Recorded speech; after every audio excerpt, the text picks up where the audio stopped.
We've had so much rain lately. We have a spring-fed pond that's about 20 acres up there that's fed by a diversion dam. That all overflows down and goes into the salt fork, and there's been so much water running in there and over our spillway on the diversion dam. A lot of gar have just been like swimming upstream like Tim and northern pike and jumping up over those.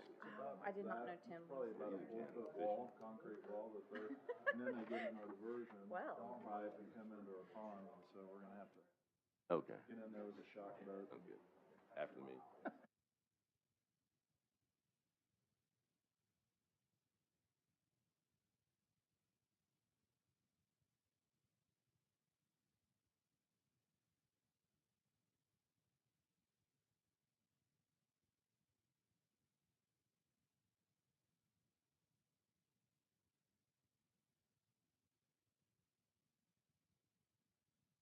Commissioner Chapman? Here. Commissioner Dill is absent. Commissioner Holder is absent. Commissioner Mabry? Here. Commissioner Zelf? Here. Commissioner Dillingham? Here? Commissioner Kane? Here. Commissioner Barwick? Here. We have a quorum. Mr. Chapman, you might want to scoot down so you don't feel so out of place.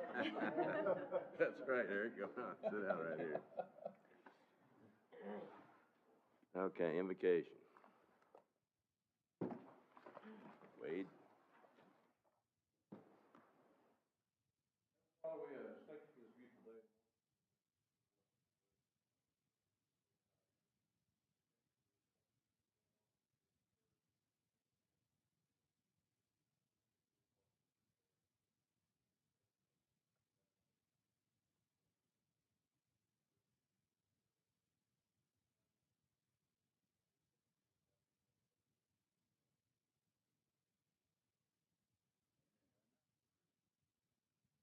Pledge allegiance to the flag of the United States of America and to the republic for which it stands, one nation, under God, indivisible, with liberty and justice for all. Tammy, can you introduce the guests for us? Laura McIver with Quell Forever. Y'all raise your hands so I know we know who you are. Sean McCabe with Oklahoma Wildlife Conservation Foundation. Craig Robbins and Jamie. Morning and welcome. I'd also like to welcome Commissioner Eric Chapman, representing District 4. Welcome aboard, Eric. Thank you so much. You bet.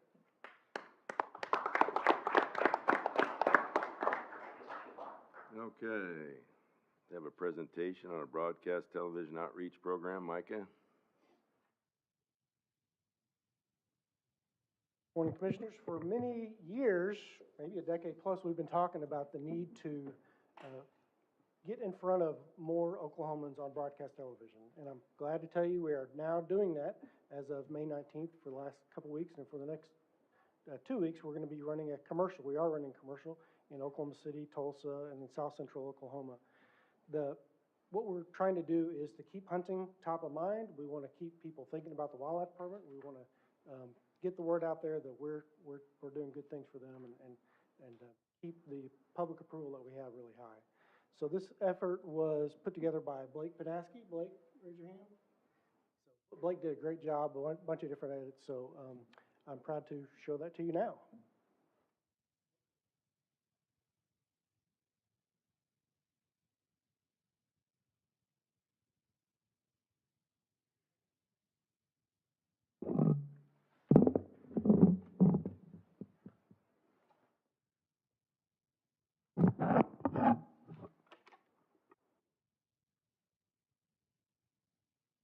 Better on TV.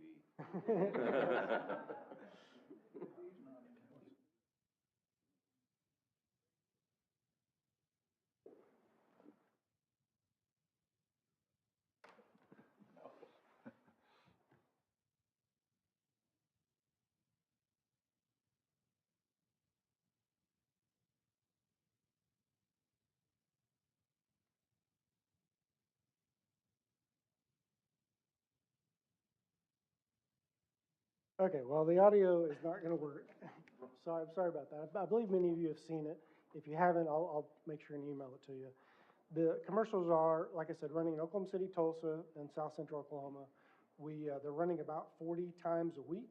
And so far, in the last couple weeks, they've had about 1.4 million impressions, and we expect about that many impressions to come in the next couple weeks too. Also important to note that this grant was paid for by an R3 grant for the U.S. Fish and Wildlife Service, so that's our standard 3-to-1 match. Sorry it didn't work, but we'll make sure you get to see that. Micah, what are the times that it runs? You said 40, but what? This particular spot is running mostly in the evening news from 10 to 10:30. There's some spots that are kind of bookended there, in the 9 o'clock hour. And then they throw in some free times throughout the day, but it's mostly focused on 10 to 10:30 news. We're hoping to expand this to this coming fall, this next fall, when it's really time to get out there and go hunting. Good. Also, notice it because you don't see things like that on Yeah. TV. Good. Very nice. How's the feedback been? It's been great.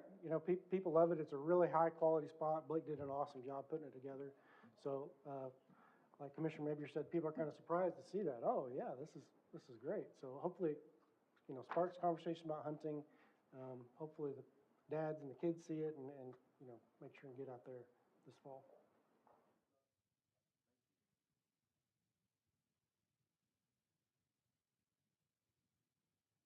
Okay, next, we've got one of our favorite topics is a donation. Bill? Thank you, Mr. Chairman. Good morning, Commissioners. Laura, if you want to start working your way up here. It's been a while since we've seen Laura, but we're always happy to see her because her and her staff and volunteers do a great job helping raise funds. And today, we're going to talk about a donation of a grain drill and then the matching PR funds for additional prescribed burn equipment. Good morning, everybody. So I am pleased to let the commissioners know that our North Fork chapter would like to donate this seed drill or grain drill, actually. It was actually something they'd been looking for a little while to help provide for the Southwest region because of the one that got destroyed before, it was borrowed around, and they'd been looking and looking, and then there was one that came up on an auction, and they decided to try for it. They had a budget of $8,000, but they decided it was so well worth it that they went ahead and got it for the $11,500, and I know that it was used extensively before, and I have no doubt that it will be now. So I'm very pleased to request that you accept this. And this is a chapter out in western Oklahoma that kind of flies underneath the radar, the North Fork chapter. But you probably, if you're out there and listen to KECO, they have the Today in Ag program that Jimmy Clark, who is the host of that, he is the president of that chapter. So he is always an advocate on the radio even for conservation. And so I just want to thank you for the partnership and opportunity to be able to help. Thank you, Laura. Do you have a motion to accept? So moved. Second. Yes. Commissioner Mabry? Aye. Commissioner Duff? Aye. Commissioner Tate? Aye. Aye. All right. We got another one here. Sean, can you tell us what you plan to give us? Good morning, everyone. Good morning, Commission. Just wanted to take a quick minute and express my appreciation as the Wildlife Conservation Foundation for your support of our organization with the Commissioner tags and for our gala this year. And within those tags, it raised nearly $17,000 to give back to the department.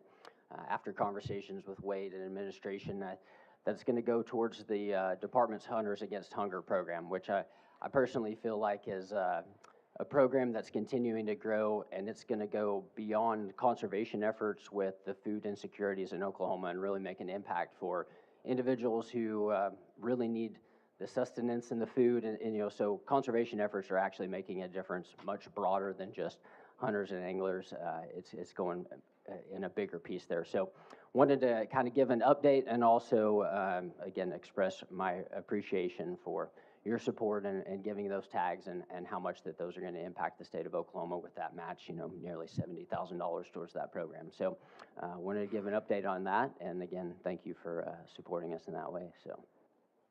Thank you, Sean. We have a motion to accept the donation. So moved. Second. Commissioner Chapman? Aye. Commissioner Mabry? Aye. Commissioner Zelps? Aye. Commissioner Dillingham? Aye. Commissioner Kane? Aye. Aye. Bill, you're up again. See what we're gonna do on the migratory bird hunting season. Sir, as you're aware, every year we come to you with a resolution for our migratory bird proposals for our seasons.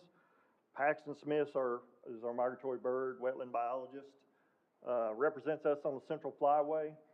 I'll go in just a few more details since we have a new commissioner. So the U.S. Fish and Wildlife Service uses an adaptive harvest management model where they look at population status, habitat conditions, and then they set a federal framework that the states can set their seasons within. They limit the number of days, things like that, but we're remaining under a liberal package, which is a 6-bird bag limit. It's considered a liberal package. Most of the adjustments Paxton's going to talk about were for calendar roll, maximizing weekend openers, but there are a few details that did change, and I'm going to leave those up to Paxton to explain those. Sure.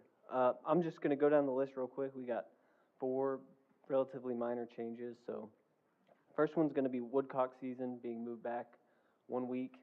This was a call from some constituents and a game warden, or a few game wardens, and basically they recommended we do that so that it's open for more of quail season when most people are in the woods with their dogs available to shoot quail.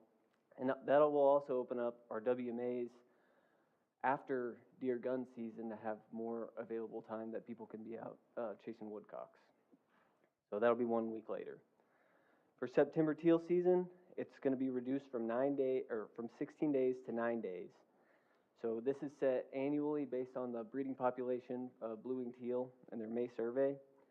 So the threshold is 4.7 million. Well, the 2024 survey, there were 4.6 million blue-winged teal estimated, so that set us right below the threshold, so it's only a 9-day season. The 6-bird teal bag limit will remain the same. So that's it for the early seasons. Onto waterfowl, we moved the split 1 week later to allow the season to remain open during Thanksgiving holiday. And that will be the same for geese and ducks, so waterfowl. The next change for waterfowl is that we recommend that the pintail limit is increased from 1 to 3. This is based on a harvest strategy that all 4 flyways have agreed on.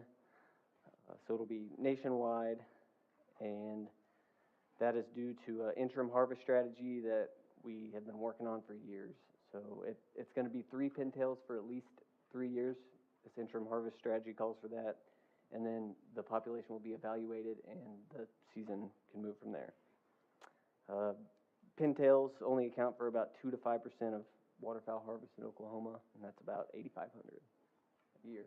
So, you guys have any questions? Thank you for resolving the split in favor of keeping the season open over Thanksgiving. That is by far the most feedback I've ever received as commissioner. People couldn't duck hunt on Thanksgiving. Yes, sir. Any other discussion? Thank you. Second. Commissioner Mabry? Aye. Commissioner Zelps? Aye. Commissioner Dillingham? Aye. Commissioner Kane? Aye. Commissioner Garwick? Aye. Thank you, Paxton. Okay, Bill, you're up again. I think you're going to be here quite a while, aren't you? I am. Yes, also, this time of year, we bring to you the Antlerless resolution as well. I'm going to bring Dallas Barber, our big game biologist, up here. I don't want to steal his thunder, but I'd say things are going quite well in the deer world. Harvest this year is about 126,000 for now. We're still waiting on some numbers from the tribal members, but, I'll let Dallas talk about some of the good news with our deer program. Yeah, thanks for carving out some time for me. I'm kind of starting to feel like a broken record coming up here and telling you guys that things are good in regards to deer hunting in Oklahoma, and especially our harvest goals that we have. We're here today just to set our season dates for antlerless deer harvest. The only thing that we're really changing are just season dates, so it'll be the exact same season structures, bag limits, everything that you guys are used to seeing. It's just going to be accommodating for that calendar roll. Right at 125, 126,000 harvested for this year. Waiting on some tribal numbers to come in, like Bill had mentioned. We're going to be bumping that harvest record number after some of that stuff comes in, given what they provide to me. The big thing that I wanted to point out is we had approximately 47% antlerless deer harvest this year for our total. So that's wonderful work.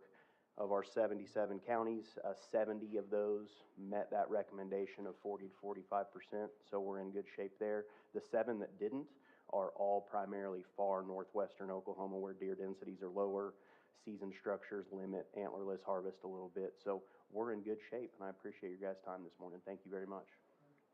Dallas, in those 7 counties, what was the percentage, do you know? They were right there at it. Like, obviously Cimarron County and Texas County, they've traditionally been way down. I mean, in the 12 to 15, 20% antlerless harvest. Again, with mule deer being the primary deer that are in that part of the world, and that harvest being limited to no gun harvest, that kind of takes a dent out of that. But then the other ones were right in that like 38 to 39. Still pretty good. Yeah, I mean, really good for that part of the world. They were just knocking on the door of it, but not quite there. Thank you. Thanks. Any discussion? Thank you, gentlemen. Appreciate it. Motion to approve the season? So moved. Second. Chapman? Aye. Commissioner Mabry? Aye. Commissioner Zelf? Aye. Commissioner Kane? Aye. Commissioner Bob? Aye. Bill, you're up again.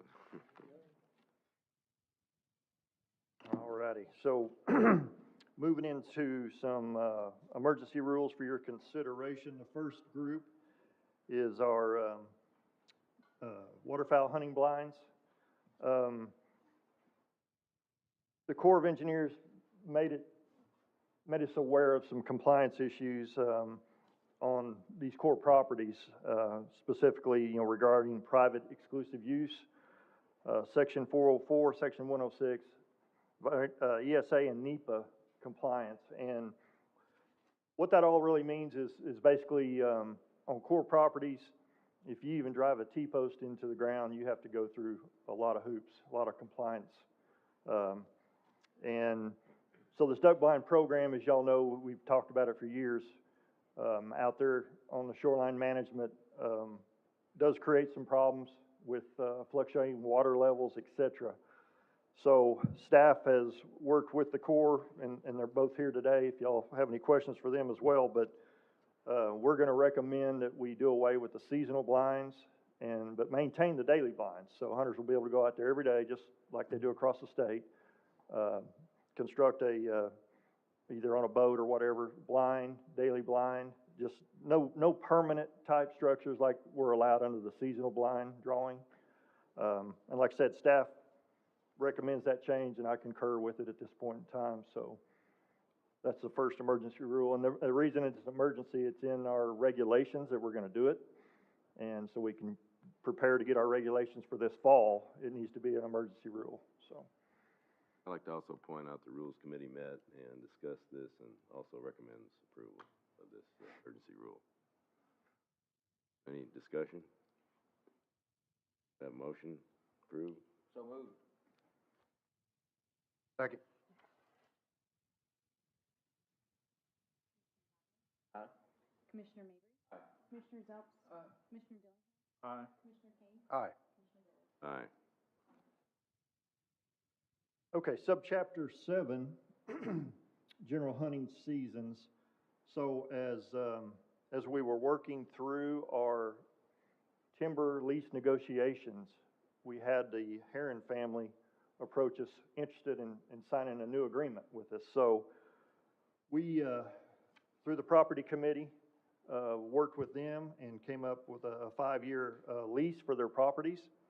And so this emergency rule is to get the Heron property, into the regulations. I can tell you the first one, that 25.7.105.7 is basically the statewide seasons, which mirror the existing Three Rivers Honebby regulations, so deer's wide open, quail, you know. And the only exception for the Heron property you need to be aware of is that, at their request, it's for residents only. So for the Heron family WMA, will be for resident use only. So that's the first part, Mr. Chairman. I don't know if you want me to go through each one of these Heron ones, one by one, or? I think most of them are housekeeping. Everybody's seen those rules. And the Rules Committee met and recommends that. So, I mean, you're just mirroring the other WMAs. So. Correct. Yeah, 30, if I may, 30-1-4, the camping, that's to add the Heron family, to allow camping in designated sites for hunter and fisherman access. The 30-1-5 is the vehicles, it's the same. Again, for retrieving deer, they can use ATVs during deer season with a deer license. Again, only Oklahoma residents are allowed.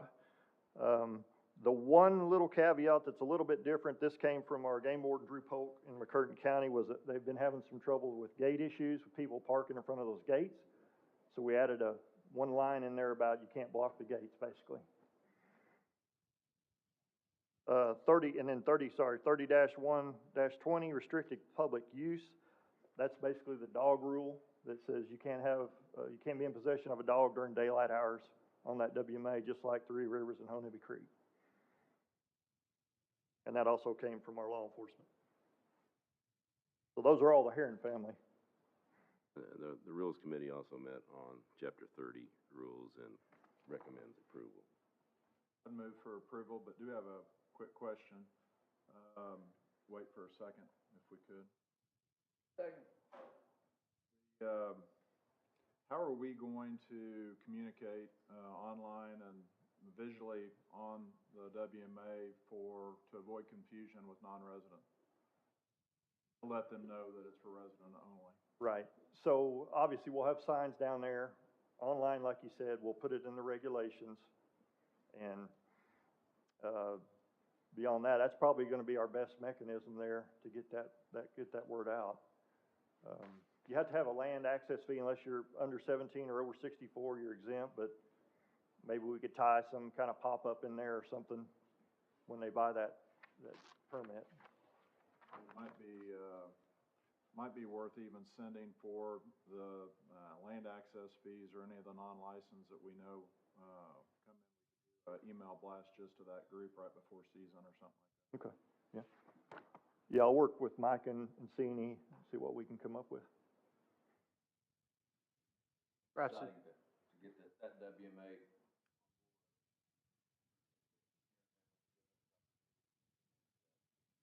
I wanted to say the same thing. That was their requirement. They really have provided that as a public service to benefit their neighbors, and it's a really exciting opportunity. And I think the Heron family arrangement that we have with the department helped us with some of our other less fours. They were very much leaders in this year's effort. Yeah, I'd like to follow up on Commissioner County. Non-resident was their request. It didn't come from us. Okay, but I mean, that was their request. Yes, sir. It has what, 17,000 acres to the. That's correct. Call the roll, yeah. Commissioner Chapman? Aye. Commissioner Zelf? Aye. Commissioner Dillingham? Aye. Commissioner King? Aye. Aye. Okay, I'm going to jump back up to subchapter 24, import of cervids. So Senate Bill 1077, basically the statute says any deceased intact cervidae in transit into the state to a taxidermist in good standing with Secretary of State is allowed, and disposal of out-of-state carcasses must be in a clay-lined landfill. That was something staff wanted to add to try to help with our CWD concerns with those prions. either in a lined landfill or clay lined landfill is acceptable, across the nation for disposal. So we've added that wording in there as well. But, this emergency rule is just because of the statute that will go into effect November 1st, is why we're bringing it to you as an emergency. The Rules Committee reviewed this, and it does pretty much mirror the statute, so there wasn't too much wiggle room, but we have some concerns about what intact means. Does that mean you can't field dress your deer? I don't think that's what it means, but, so I think we'd like to see some guidance statements made, maybe in the regs, Nels, to further clarify this situation. This is new, and people are gonna wonder, what can I do, what I can't do? Yeah, thank you for that question. We did talk about this, and clearly the intent is, in most cases, the hunter will be bringing back their head and cape, not a complete intact dead cervid that's not even field dressed. That's typically not what's done. And we will include some language that just clarifies this is the intent to go with that in the regulations. Good, appreciate that. Any discussion? Motion to approve? So moved. Mr. Chair. Oh, go ahead, Bill. Sorry, Mr. Chairman, I got one more. Go ahead. On this, they're all lumped into this, agenda item number 11. It's down there 30-1-3, license requirement. Senate Bill 448, was basically I'm trying to find my actual wording here. Here we go. So any non-resident entering or using department-owned or managed lands, and I'd like an amendment, if we can, as a WMA, in pursuit of any game bird must possess a valid game bird permit. The game bird permit price shall be set at $100, which is allowable in statute. So that's the first part. If you want to discuss it, and then I'll get to the second part of the statute. Go ahead, is there any discussion on the $100? Okay. The second part of that is, the author was interested in, the kind of use we're getting on WMA. So the proposal is any person must indicate their intention to access any WMA, wildlife management area, for any activities by checking into an online system. We haven't developed that system yet. We have a meeting coming up with staff to walk through that. We're hoping we can use our Brant license system, Go Outdoor system. That would be the easiest thing, and hopefully we can get that accomplished. But the statute does require it, so the recommendation is we go ahead and put this in rule, and then allow staff to continue to work on the actual mechanics. I know you talked to Brant while we were in Waffle in Utah. I talked to them too, and they've got some ideas on that. So, explore that. Would we have enough time to get it in our regs? I believe so. Micah, when does drop down deadline, or Kelly, when's the drop down deadline on regs?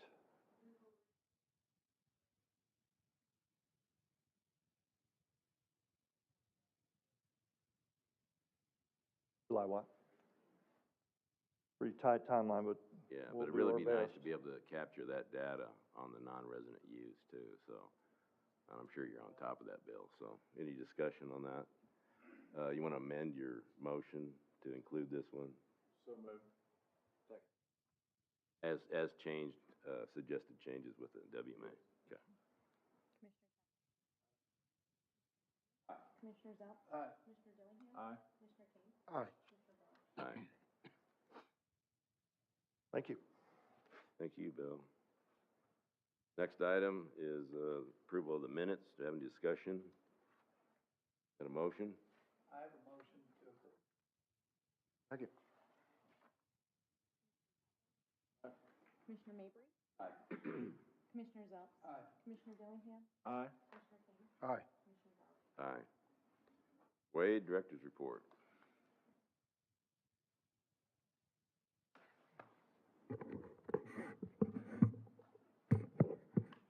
Okay, I'm gonna start out with some calendar items, and you do have the full, agency update in your packet, among other things. I'll start out with, we wrapped up the CFWA and WAFWA conferences. That was a pretty long haul for some of us. Commissioner Barwick and Bill Dinkins survived the WAFWA trip in Salt Lake City. Pretty common themes between CFWA and WAFWA.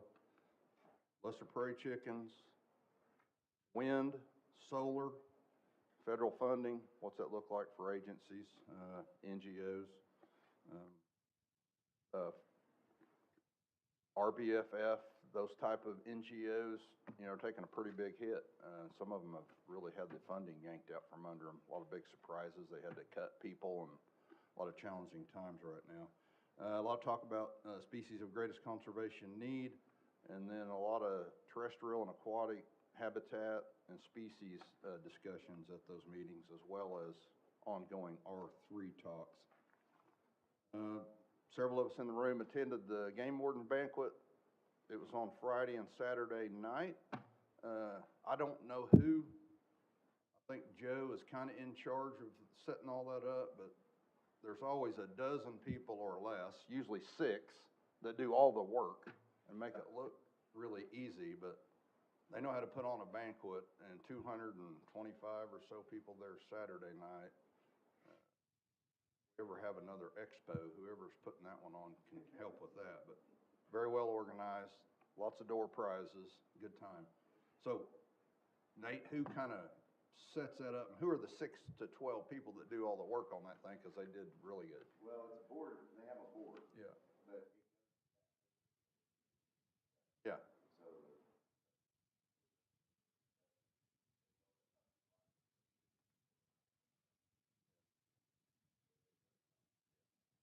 So it was. next year we're gonna be. I think last year was Poto. I missed that one. That's a long way from Woodward, but no, good event. Couple calendar items to note. June 15th through 20 is our youth camp at the Goddard facility in Sulphur. Tomorrow, for those of you that are feeling lucky, you'll get your controlled hunt results. So some of us have our fingers crossed. And those of you that may have like 20 points or more on the elk draw, maybe this will be your year. So tomorrow you'll find that out. Also tomorrow, you may have already heard, you're going to find out through different media avenues and platforms that we've got big cats, okay? I've always been accused of denying we have big cats. I can't think of a single department employee that's ever said we don't have cats in Oklahoma, but you hear that a lot. The department always denies mountain lions. We've never denied mountain lions. Anyway, we do have 2 cats, documented cases of kittens, one in Osage County, one in Cimarron. So with photos confirmed. Shout out to Jared Davis, our fur bearer biologist, who through a process confirmed. I think one of the news releases I read said confirmed breeding in Oklahoma. We don't really know that they bred here and had those kittens here, knowing their long haul big home range, but we do know we do have females with kittens, so they're here. We don't know that long-term impact, but it's pretty cool. So you'll see some of that on different social media platforms and maybe even primetime news right before our TV commercial that hopefully has volume when you see it on TV. Director, historically, as we have looked at the DNA, young males that are coming in. Right. We have a female now who's bred. There's 2 females with kittens. I don't know, Jerry and company, do you know where? We don't really know. We get the DNA. Yeah. But I think that's correct. Most of them have been young males out of South Dakota, Black Hills. Yeah. So you'll see pictures, and I think, Nels, is that in their packet, the cat pictures? Yeah. So pretty cool stuff. So that'll create quite a stir. You'll also see in your packet a summary of all the new laws as a result of legislation. Wade, were those pictures our trail cams or somebody else's? I believe they were somebody else's, but we confirmed. So we've had everything from, and I've seen them, mountain lion, that's 100% of mountain lion pictures that when we go out, absolutely a house cat.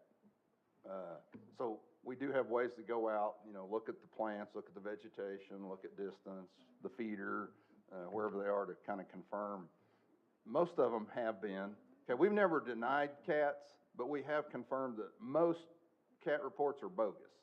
Or I saw the same picture 5 years ago in Idaho. That wasn't, you know, Cimarron County. So lots of bogus. I'm going to tell one story on, there is some bogus reporting, but sometimes your eyes deceive you. I had a former department employee call me in a panic. He is literally chasing a mountain lion around a section.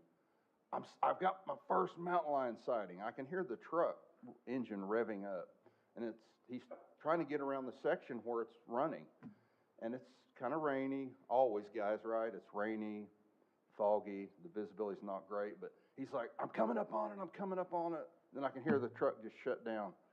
And he said, I'm so embarrassed. What? I said, it's a yellow lab.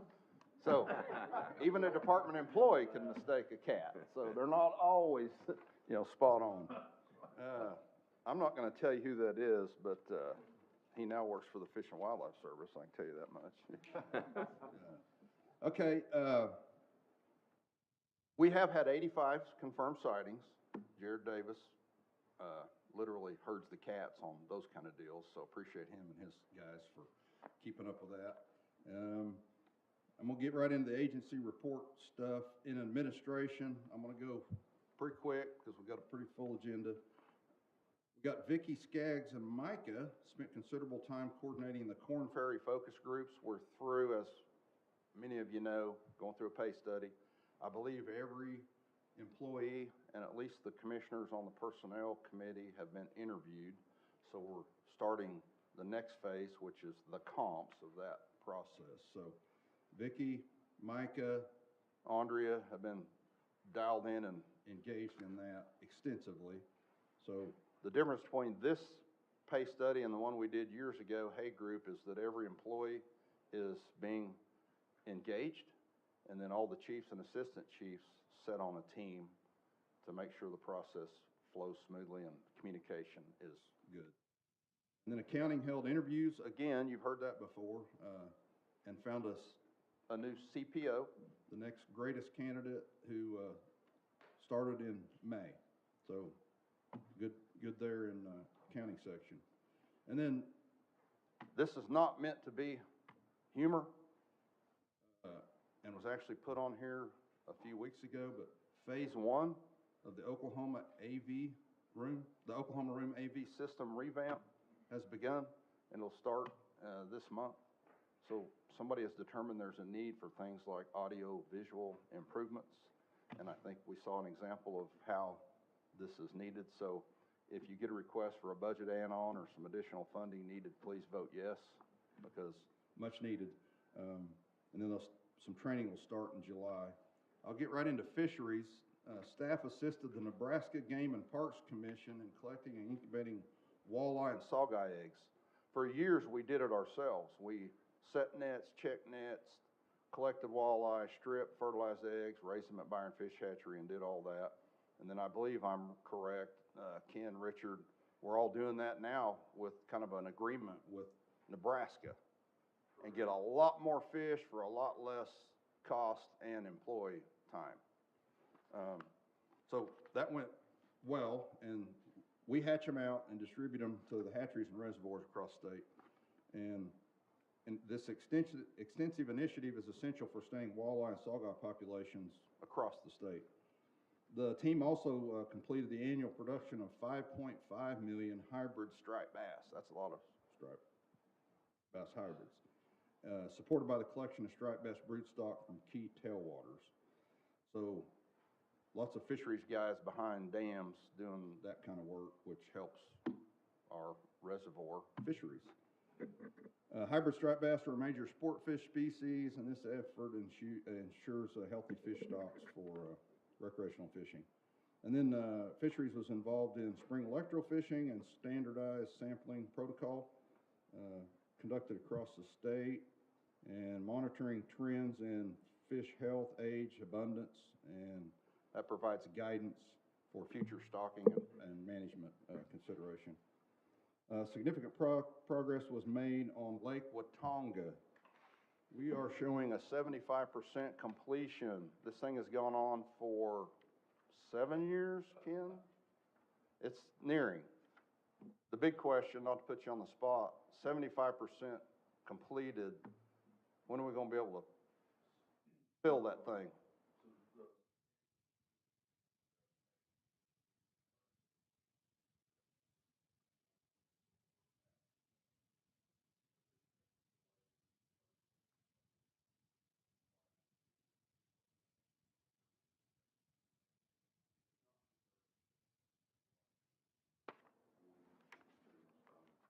Yeah, so that's major. So for most of us, it's just been part of everyday life for too many years. Shout out to the fisheries crews in the Northwest that I'm surprised still work here. It's been so frustrating, but they've been troopers and warriors, so appreciate those guys up there. It's really kind of amazing to think we're almost there, really. I'm in C&E division now. Damon Springer and Colby Cook, assisted by C&E and the rest of the agency, headed the regional state shoots. Old information, didn't have a commission meeting last month, so some of this is dated, but we wrapped that up with more than 180 schools participating, 1,600 students. That really is like herding cats. So thanks to Damon and Colby for herding those cats. And then the Boise City shooting teams are the ones that kind of cleaned house this year. I think I was at that shoot, and one of the advantages they had on the day I was there, the wind was blowing 25 plus. That's every day in Boise City. So if you're from southeast Oklahoma and you're competing with Boise City in a 30-mile-an-hour wind, they got the edge on you. So they're used to it. If you live in the West, 20-mile-an-hour day is pretty calm, so that was nothing for them. So shout out to Boise City. Betsy York kicked off a survey about close-to-home fishing. I'm a big close-to-home fishing guy. Lots of waters close to home, and the fisheries team does a good job on that. So we're surveying 30,000 folks to see what their opinion or interest is in that program. In total, more than 50 different fishing events are on the outdoor calendar. Some of you may have heard about this new event, but Heather Del Moral and Jacob Tyson conducted the inaugural Bobbers and Bouquet event for mothers on Mother's Day. Well attended, filled up. We're still getting a lot of good work, attaboys on that one. It was so popular that now we're going to do one for Father's Day called Bobbers and Burgers. So we went from Bobbers and Bouquets to Bobbers and Burgers. Kelly, do you want to add anything to these events, comments, how it all went, number of participants or anything like that?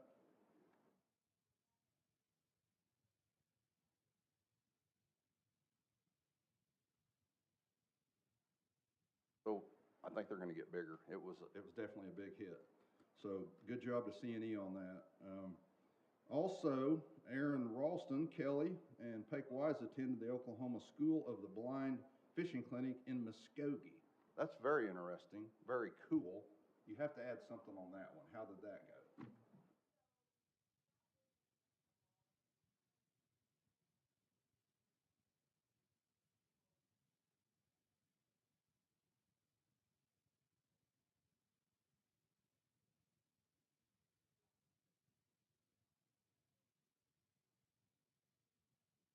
That's awesome. Yeah. I fished some with nails, and there are impairments, but it's not visual. Yeah. And it's mostly in Canada. Nails, I had to jab you there. Okay, so also assisting with that were several game wardens and other employees. So that's incredible to go out and help folks with visual impairments, and I guess it's all in the feel and the touch. So that's awesome. Amanda Thomas has been working with contractors to complete the Pack Saddle WMA renovation. And then we're about to get full bore into the Optimal range construction. There was a graph presented, I believe, at CFWA that showed the number of ranges by state and by WMAs, and Oklahoma's gone from like not very many dead last to we're like number 1 or 2 in the number of ranges we provide our shooters. The theme has been, why is that so important? It's because 7 out of $10 comes from shooters. Build it, they will come, or at least if you build it, they'll stay here. There has been some national level interest in pulling shooting tax dollars out of our system. Like, what do y'all do for us? We're not wildlife, we're not fisheries, we're shooters. So the interest there is provide for the shooters. Hunters are shooters. Not all shooters are hunters, but we're doing a good job with that. So good job to C&E for leading the shooting range project initiative. It's been big. And then we have a report from Gina Donnell. Wildlife diversity funds were $18,474. The downside of that is that diversity fund was not renewed this year, so we'll work again next year to try to get that back up and running. In wildlife division, yes, quail included, but turkey harvest was up 30%. You'll remember not too long ago, a few years ago, turkey numbers were down 80% in the Southwest. So that web and flow cyclic pattern of game birds is real. Same with quail. You can go from a 6-covey day hard hunting to 30 coveys in one season. We are in a pattern, weather pattern, the third that research shows you need to have humdinger seasons. We don't have humdinger quail or turkey seasons very often, but we're in that third year. And the way the rain and temperatures have been behaving for us, I think we're set up for some really good bumps in all ground nesting birds. So good news there. Lots of road work with the rain. You'll see a little bit in the budget and probably have seen, we've got a lot of money put in road work. It's hard to get people into where they need to hunt on our WMAs without roads, and some of those are washed out. We started and wrapped up the first statewide elk survey. Not all the numbers are in, but it's looking like, based on what we knew, that numbers are indeed up in the northwest to the southeast. And we talked about the timber companies, so we're all good there. That was a great, I guess, example of negotiating with private corporate timber companies. Commissioners were involved and law enforcement. Shout out to Drew Polk on the Heron family farm especially. Those first-hand personal relationships are key to getting done what we need to do. So we had Eric and Sid and some others, and wildlife also engaged in that. So definitely a project where many are involved. All right, I'm going to wrap up with law enforcement. We had Warden Marshall Ray honored and was the featured speaker at the Oklahoma Law Enforcement Memorial Service. As president of the Game Warden Association, he was invited to speak, and we also had a number of the department's honor guard in attendance. We graduated, kind of old news, back in April. The 5th Game Warden Academy concluded April 11th, and got a good new team of wardens hitting the ground. And then back in March, the game wardens were working at Caw Dam. I'm particularly interested in Caw. That's where I grew up. Talking with several sportsmen up there, getting a lot of complaints about illegal paddle fishing. Caw is one of those behind the dam. Now the lake's going to be eventually one of the best maybe paddlefish fisheries we have in the state. But they did a special investigation up there on paddlefish and issued 27 citations. That's crazy. 35 warnings and lots of education given to fishermen behind the dam.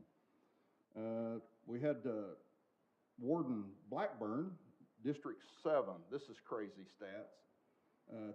Opening day of turkey season weekend, 392 vehicles on Black Kettle. So I heard a previous commissioner say people don't use WMAs. Well, 392 vehicles, and I'm a turkey hunter, so I'm averaging probably in my head 1.5 hunters per vehicle for turkeys. That's a lot of people pounding one WMA. So second highest count for opening day on record. So do we use the WMAs? Yeah. And I think it's probably 70% of them are non-resident. So we're working on that bird stamp. Lieutenant Paul, District 8, has been using his airboat, as you recall, that was donated, assisting fishermen and even fish division on the Cimarron River, targeting again paddlefish fishermen. And he's been assisting fisheries with setting striper nets on the Salt Fork River. That has to be a cool exercise. Ken, Richard, you know how that goes? Heard anything about that back when we were doing that on Salt Fork or the Cimarron? Guess that's the Central Region crew doing that work? Yeah, okay. Anyway, one of the problems is we've never been able to get regular boats on the Cimarron, which is very shallow, so now we've got access to that. And then I do want to mention, and we have recognized these guys, the new wardens that hit the ground. We've got Zachary League, Alfalfa County, Chase Everett, Carter, Chance Phillips, Choctaw, James Pixley, Haskell, Wyatt Slade, Jackson, Blake Dole, Latimer, and Chase Fields is Sequoia. So they just hit the ground, and they're going to wake up because it's so good and fun to work here and realize, man, I've been here 40 years. So hang on. I do want to give you one last bit of information on the controlled hunt summary. We've been very successful in promoting controlled hunts. I'm like, man, do we need to do that anymore? My chances just keep going down. But more people are putting in. Applicant numbers increased by 5,425 over last year, so C&E's doing something right there. There were 24,000 applicants. That's a lot. I'll give you a little bit of point guard. I know Commissioner Barwick was big on point guard and preference points, but the point guard sales increased by $11,630. That was up from last year. So now it's up around $36,000 just off of point guard. Extra hunt choices that some of us were involved in coming up with increased by $9,000. It went from $30,000 to $40,000. And then the preference points add-on increased by $69,000. So not only is it a good thing for people applying for the hunts, it's been a great revenue. So I got to recognize Commissioner Barwick for some of those ideas. That was met with some resistance. Change is hard, but it's working. Might point out that that's all voluntary too. Right, all voluntary. Some people didn't like that, but if you don't like it, don't pay for it. But it has worked. I was not going to put in for point guard, and Nell's like, man, come on. What if you break your leg or, get sick and can't go? All right, I'll put in for it. Yeah, I have to go to Seaford. So I will give you a firsthand example. When I used to be a unit leader on the elk hunt, Wichita Mountains, they did the Longhorn Award, which was the guy that screwed up the most, and Rod Smith came to me and said, you're going to win it this year? I'm like, what? How? He said, you got a guy that's in a walker, you got a guy that had open heart surgery last week, and he named out why he thinks I'm going to get it. And one of my hunters literally had just got out, it was 2 weeks ago, open heart surgery. He said, I can't walk, I can't stay at it very long. It was a bad ice storm. I think, Jim, you may have been there when there was an ice storm hunting, but I don't know what to do. I'm fighting with my wife, I'm probably going to get a divorce, but I'm here. It's once in a lifetime, no point guard. And I said, I'll set you on a rock right by the road. There's a valley. The elk will come through there. Stay put. Ice. When we make our rounds, I see orange out there. So I think he killed one. His vest is on a rock. I walk out there. It's not orange. It's him. He's laying face down. And I do when you kind of touch, make sure your animal's dead, alive. And he moves and he rolls over and he has split he fell on a rock, split his chest open, and he said, I don't know if I'm going to live, but I know I'm done when I get home if I make it, with his wife. That would have been a point guard situation where he wouldn't have had to be there, but it nearly cost him his life because by the time you draw into Wichita Mountains, what do? You go no matter what. But anyway, point guard's been good. Yeah. That's all I had. Thank you. Nels, you want to give us a legislative update? Before that, Nels, I might mention to the other commissioners that at the Waffle Commission meeting that we had, 15 states were represented. And one of the main themes was emerging technologies. concerns, and I like to call it effortless hunting and fishing. So let's be cognizant of the technology that's making it too easy for some of our sportsmen, I think, sometimes, to their detriment. So anyway, go ahead. Thank you. So I'll just run through these really quickly. We did have, I feel like it was a productive session working with members in both the House and the Senate to end where we ended, which there are 6 bills that directly relate to the Wildlife Department. There's one that's just tangential to us, and it's related to water quality. But I'll run through these really quickly. We have Senate Bill 447 is related to foraging, and you'll see some foraging rules coming forth through the permanent rulemaking process. Senator Bourne was gracious enough to put specific language in there that gives our agency until next July to come up with some rules, but basically allows foraging for personal use on state-owned properties. Of course, we've talked about Senate Bill 448 and Senator Warren Hamilton. That does implement the check-in system that we have in mind. It does say that the commission can, in the future, further refine how many non-residents are using wildlife management areas. It doesn't mandate that, but it does provide for that. And it also did provide for the $100 non-resident wildlife management area license, which, as y'all voted to, we felt like the big game with the deer, the price increase, we could see the amount of decrease on wildlife management areas last year. What we didn't see was a decrease in that non-resident bird hunting, particularly waterfowl and quail out west. And so I feel like the first step was maybe try that price sensitivity dial. So appreciate that. Senate Bill 777, Senator Jett. We work with Senator Jett. Richard Snow and I worked with Senator Jett, mostly Richard. But it allows for licensed producers to collect limited brood stock, basically their daily limit on brood stock fish that can then be used in a recirculating aquaculture system to propagate fry or fry that's grown out, and then the progeny can be sold. It's pretty interesting. We got to tour a circulating system last week, and very interesting stuff, but appreciate working with Senator Jett on that to ensure that we maintain the rules that protect all of our wild fisheries and that we are not providing for a commercialization of those fisheries. So we have Senate Bill 940. That does direct the state agencies to compile and submit a report on invasive woody species, which we typically do as part of our management anyway, so we'll be contributing that. Senate Bill 1073, Senator Murdoch. This one had got a lot of press, but specifically it adds raffle authority to the existing commission tags section of Title 29. And it further specifies that if we are talking about a species for which there is not a hunting season currently, like a mountain lion or other species, then those tags shall be issued by raffle versus auction. So, and that was a request bill from the department. And then also talked about already is the Senate Bill 1077, which allows hunters to transport into the state any intact dead cervid.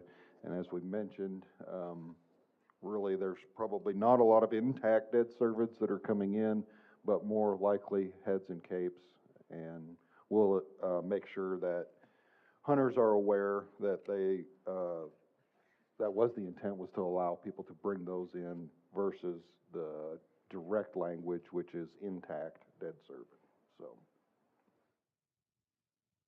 any questions? Good job, Nels. Okay, Ken, tell us about some new fishing areas. Morning, Commissioners.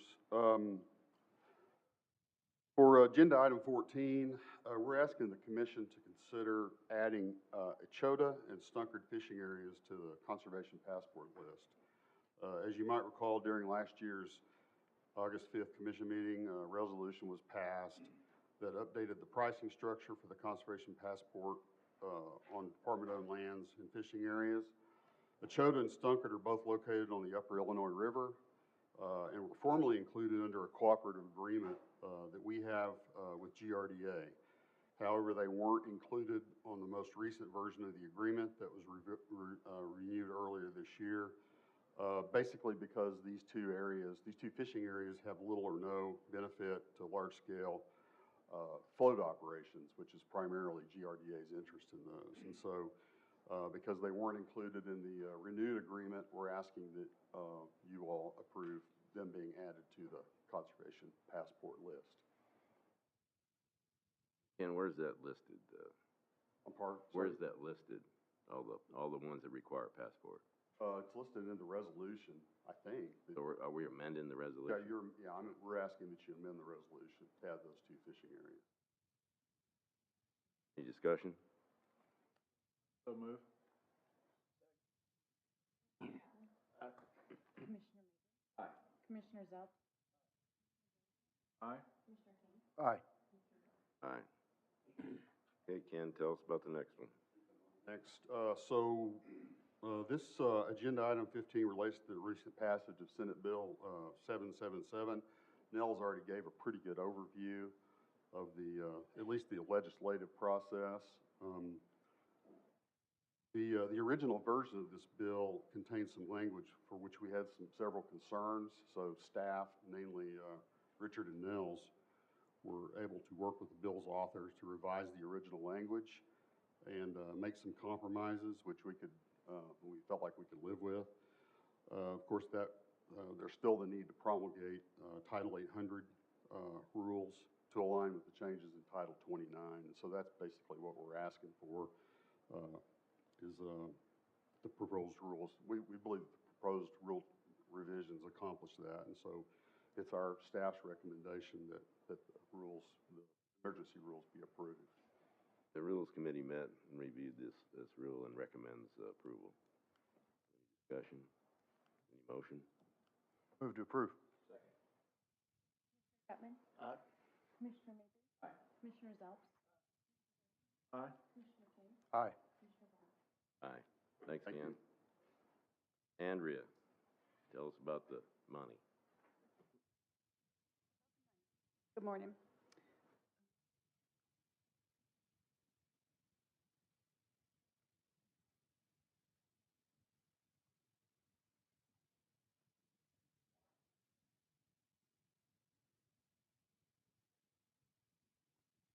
Okay, so since we didn't meet last month, I'm giving the financial report through April 30th, but in your packet, you should have two physical printed packets, the March 31st and the April 30th.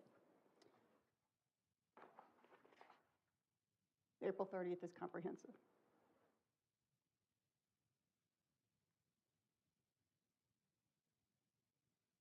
This first slide is the revenue comparison for fiscal year 25 versus 24 through April 30th.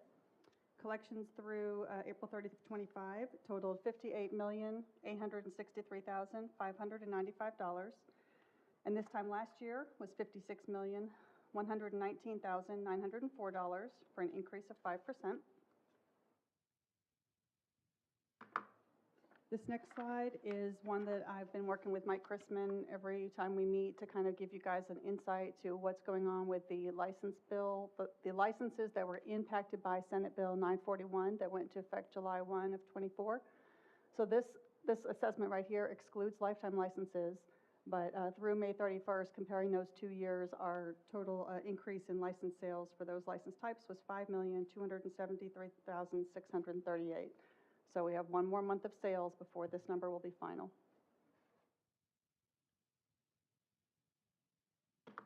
Thank you, Dawn. Okay, this next slide is expenditures comparing FY25 to FY24. So FY25 expenditures through April 30th, $61,508,271. This time last year, $51,418,939 for an increase of 20%. And the big one there is a 95% increase in capital expenditures, to which every month I think I say thank you for letting us have such a robust budget this year. And that's what you're seeing. This is our cash balances on our revolving funds for a total of $20,083,847. This next slide is the big confusing overview that then I will go into the three major trust funds separately. But for the period ending April 30th of 25, all combined, our total balance was $316,351,733 versus this time last year, $287,432,068. This is the deep dive into the Lifetime Trust. So our fund balance at the end of March was $16,312. I'm sorry. The fund balance at the end of March was $157 million. That's a much better number. $524,582. You can see the activity throughout the month, and our ending balance was $158,449,617. Then we have the pension trust, which started as of March 31st, $142,098,162, and had April activity of a net income of $659,558, leaving us with a balance of $142,757,720. And this last deep dive is the Defined Contribution Trust Fund, which ended March 31st with a balance of $9,921,091.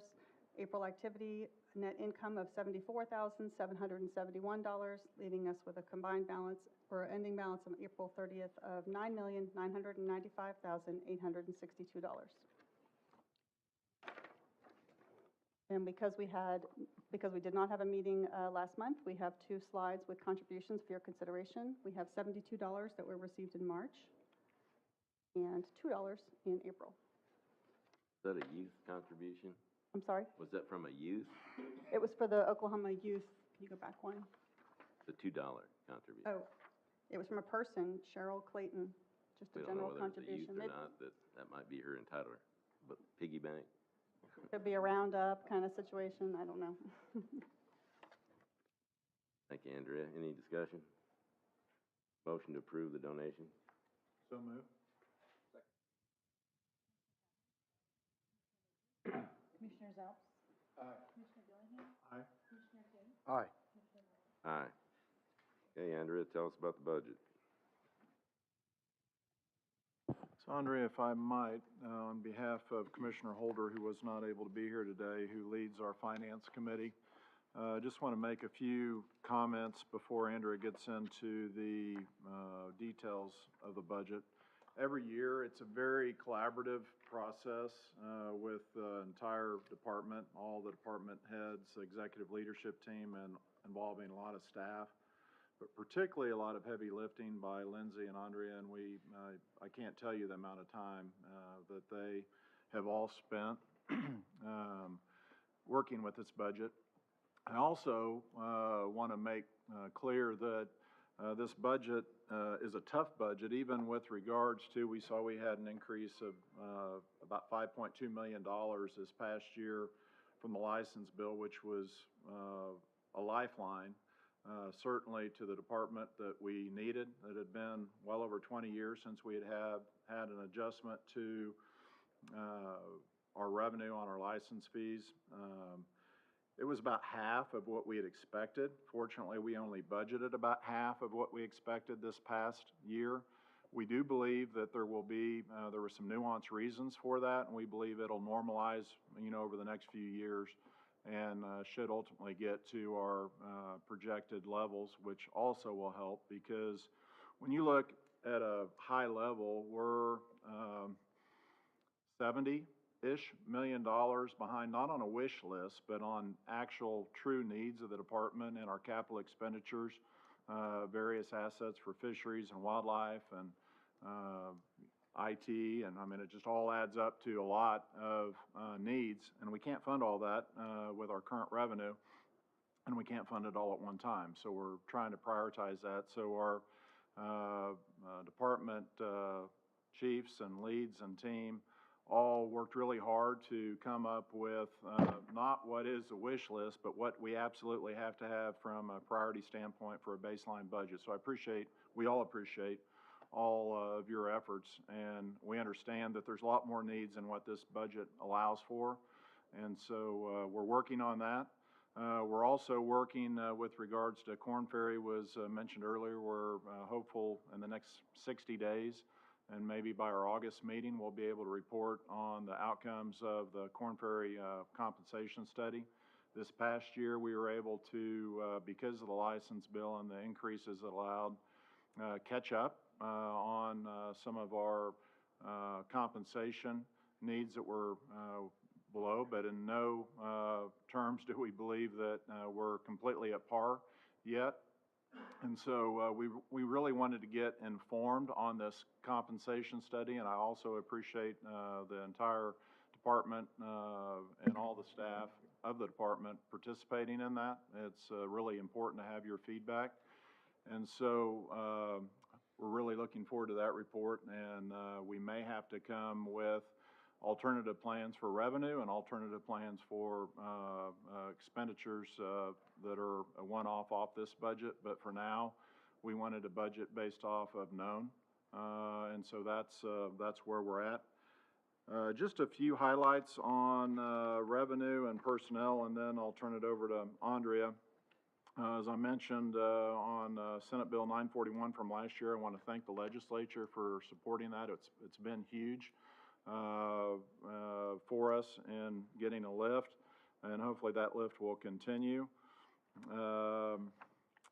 We also included this past year, and you'll see again this year, are looking to pull $6 million from the Lifetime Trust from current funds, and that is critical to helping to meet our needs for the budget.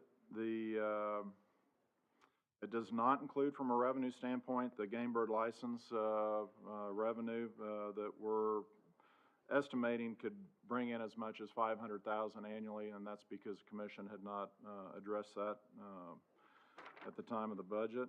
From a personnel standpoint, it does include a 2.4% increase for all current employees just from a cost of living adjustment. We had 20 years plus of being kind of behind the curve, and as you all know, as you experience every time you go to the grocery store and everywhere else, inflation is real, costs are going up, and we're trying to at least keep our baseline where we're at current with this 2.4% while we're waiting for the Corn Ferry report. We also have implemented in this budget a recommendation from OMES taking the increase in our minimum wage, temporary wages to includes temporary wages from $11 an hour to $12.81 per hour as our minimum baseline. It also includes the funding for 3 new full-time positions, an assistant chief of administration, a regulatory compliance officer, and an engineer. And on those last 2, our hope actually is that we will have a very strong return on investment in those, because the work that we do in our capital needs requires a lot of engineering. And we have to rely on OMES and CORE and others to help support us, and we'll continue to have to do that. But being able to help manage some of these projects and help streamline some of these projects internally, the same with our compliance officer. We rely heavily on the Attorney General's office for our legal guidance and needs as the department, but there's a lot of things that they're stretched thin on their time and capacity and budgets as well, and so we think these 2 positions will help us and help pay for themselves in that regard. So we appreciate the legislature and some of the new bills that came through this year allowing us to do those. From a final comment, Our overall personnel costs for this budget over last year are actually a decrease, and most of that is related to actuarial recommendations on our pension funding changes. Really don't have to do with direct current personnel costs. So with that, I will turn it over to Andrea.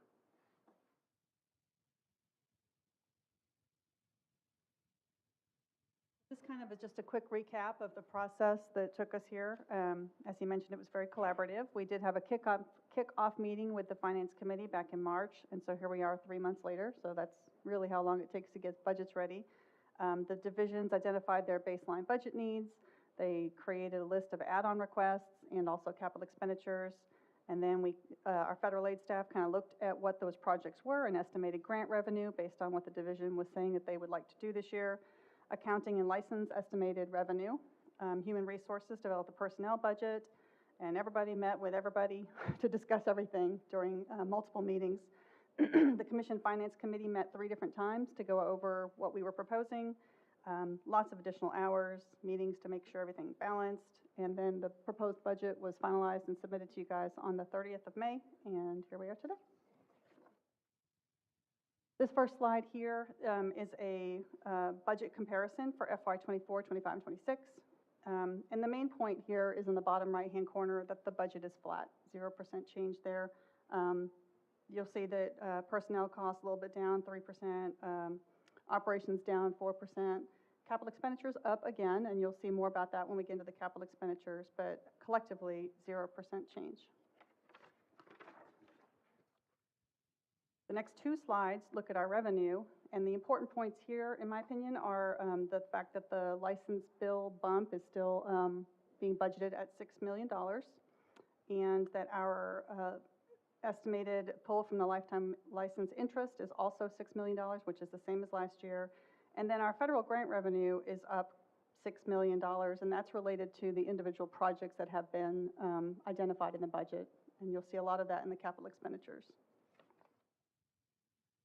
The next slide, the top half, the fact that the legacy fund, which is Fund 220 on the cash on hand, is going down. That is an artifact of the license split no longer occurring on the legacy permit that it was required that the funds be peeled off and put into a separate Fund 220, and that stopped as of July 1 of *24. We still had expenditures going out of that fund that were already in purchase orders and things throughout the year, and as that happened, the federal revenue came back in, and so we're down to $2.2 million that will be moved into Fund 200 during this next fiscal year.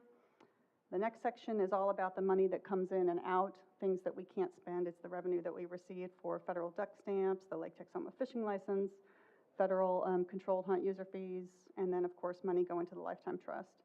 So the third to bottom big number, our total revenue estimate is $97,570,369 compared to the budget proposal, which is $96,776,992 for a net anticipated revenue over budget of $793,377. And then these next couple slides just kind of focus on the capital expenditures because that is a big chunk of our emphasis. These are the ones that came from C&E, Communications Education Division. A lot of this is shooting ranges, as mentioned earlier. We have a lot of emphasis going on there. The big dollar ones are the ones that are actually making it to the construction phase, so like Copan and Canton. The rest of them are most of them are in some phase of compliance, environmental assessment, engineering, just all the planning work that goes up to when you finally hit the big dollars and can start the construction. Another big one towards the bottom of the shooting ranges is the Bitter Creek shooting range with the City of Altus, and that one is, the City of Altus is providing the match, so it's a completely 100% reimbursed for us. And then we have some ongoing repairs down at the Arcadia facility, roads. The roads are completed, but parking lots, drainage around the building. It's in progress, and it may actually be done if it stops raining. We may get that done in June. Otherwise, we budgeted the remaining amount in case it needs to spill into July. The next slide is the fisheries capital expenditures. As you heard earlier, Watonga is almost done, so is Jat Beaver. So those 2 top dollars, again, if the rain holds, if the weather holds, we may get those done before July 1, but if not, we needed to rebudget just in case. And then we have a whole bunch of fishing access and boating access projects, including close to home. The big one in the boating access is Lake Bixoma there for 1.1 million, and that is a rebudget from last year. It takes a long time to get things through the compliance process and everything ready on the federal grant side, so that's what that is. And then towards the bottom, we have 5.5 million rebudgeted for the state fish hatchery at Manning. We are finally ready, or just about ready, almost to the beginning line, the starting line on that project. We've, again, had a lot of compliance hoops to jump through to get that going. Yeah. Next slide. And then in wildlife, this first group is our, except for the heron family WMA, everything else is our normal leases for allowing public access to private properties. Various habitat projects that are budgeted here simply because they're using the NERDA funding. And then the Cherokee Low Water Crossing is another one that got delayed in compliance. I sound like a broken record. This is a common theme, and that one's being rebudgeted as well. And then the final slide is a whole list of land acquisitions, and these are in holdings, adjacent properties, things that make our WMAs smoother edges, more contiguous, make it a lot easier for hunters and wildlife and for us to maintain fencing and stuff like that. And that is our proposed budget. Andrea, on the Altus shooting range, have they already reimbursed us for that, or is it staggered, or how does that work? It's staggered. We spend it, and then the following month we get reimbursed. That's how all of the federal grants work. It's always reimbursement basis. So have you already started that? We have finished or almost finished with the planning part, and the grant an amendment is in progress right now to move it into the construction phase. Amanda was here. We just finished the environmental assessment, I want to say the first week of May. So it's now in the Fish and Wildlife Services hands to approve it so that construction can begin. We're expecting a pretty nice facility for $4 million. It does look very nice. It's got a big clubhouse, a very nice facility, yeah. That'd be great. Andrew, I think that was a terrific report, except being from Southwest Oklahoma, please let's don't pray that we don't have rain. Okay, we'll put the rain down there. You guys can have it. One other item on that $1 million operation there in Bixoma. Can you refresh my memory on that? Because we talked about that last year, why that costing so much for that. That encompasses basically completely around the lake. Kayak launch, redoing 2 stops on it. Last year they put it out for bid.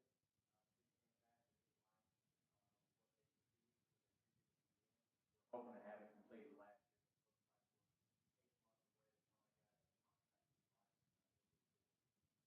So the longer we wait, the more it costs, right? Exactly. Utilized a great deal.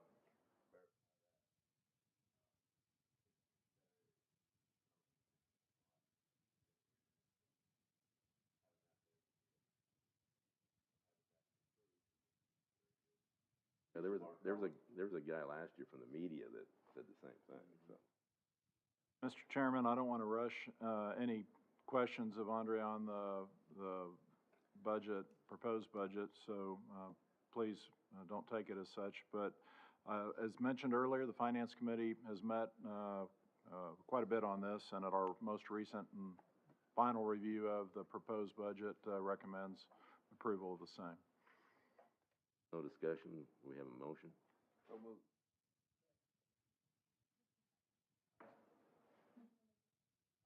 Commissioner Zeltz? Aye. Commissioner Dillingham? Aye. Commissioner King? Aye. Commissioner Hall? Aye. And again, I'd just like to thank Andre and Lindsay and the entire department for all their hard work on this year's budget and for your patience and diligence in keeping expenses based on absolute needs for now as our revenue continues to be really tight. So thank you. Next item is Oklahoma Wildlife Conservation Foundation. I think you all know that each year requires, by the bylaws of the foundation, The commission must vote on and approve the slate of director candidates that are elected by the Foundation's Board of Directors, and the following directors were elected at the April 7th meeting, and this is for a 2-year term: Blake Sheldon, John Grondike, John Zelps, and Jim Johnson. And the reason for the 2-year term, if you can believe it or not, we're 7 years into the Foundation's term, so to speak, and after 9 years, directors will term out, so that's why that's 2 years. So I'm sure you're all familiar with the candidates, especially this guy right over here. And this would be a reappointment of those candidates, so I make a motion to approve those 4 candidates for reappointment to the board. Second. Commissioner Zelps? Aye for everyone except me, and I abstain. Commissioner Dillingham? Aye. Commissioner Kane? Aye. Aye. Next item is commission committee assignments. I think our committees have worked pretty effectively in the past, so I suggest that we keep them the same, with the exception of Commissioner Chapman taking the place of Lee Gaddis on the Finance Committee and on the Legislative and Policy Committee. So we look forward to having you on those committees. So I make a motion to approve the committee assignments. Second. Aye. Commissioner Zelps? Aye. Commissioner Dillingham? Aye. Commissioner Kane? Aye. Aye. And Tammy will send out a list for everybody. She'll also send out a new contact information list for know how to get a hold of you. Let's see. Next one's John Zelps on the nominations. Yes, nominating committee met. Recommendations for Holder as chairman, Chad Dillingham as vice chairman, and Mark Mabry as secretary. Have a motion? Yes, sir. Second? Second. Aye. Commissioner Zelps? Aye. Commissioner Kane? Aye. Aye. See what Rick gets when he doesn't show up. Next item is the appraisal on our purchase of certain real properties in Toka, Haskell, Foxy, Garfield, and Payne counties. Do I have a motion to enter into executive session to discuss that appraisal? So moved. Second. Commissioner Chapman? Aye. Commissioner Mabry? Aye. Commissioner Zelps? Commissioner Dillingham? Aye. Commissioner Kane? Aye. Aye.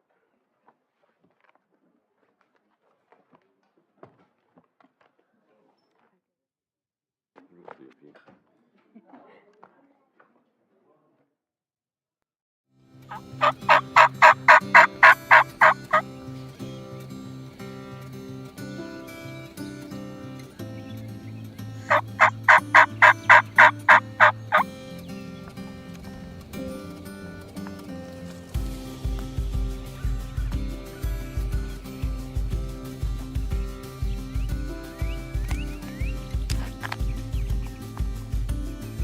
So if he's on the other side, he's out of our range.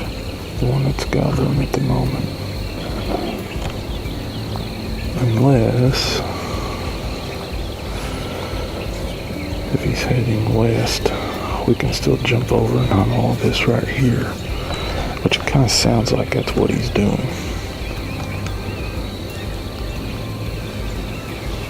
As it started out, that creek runs through here and wraps back around.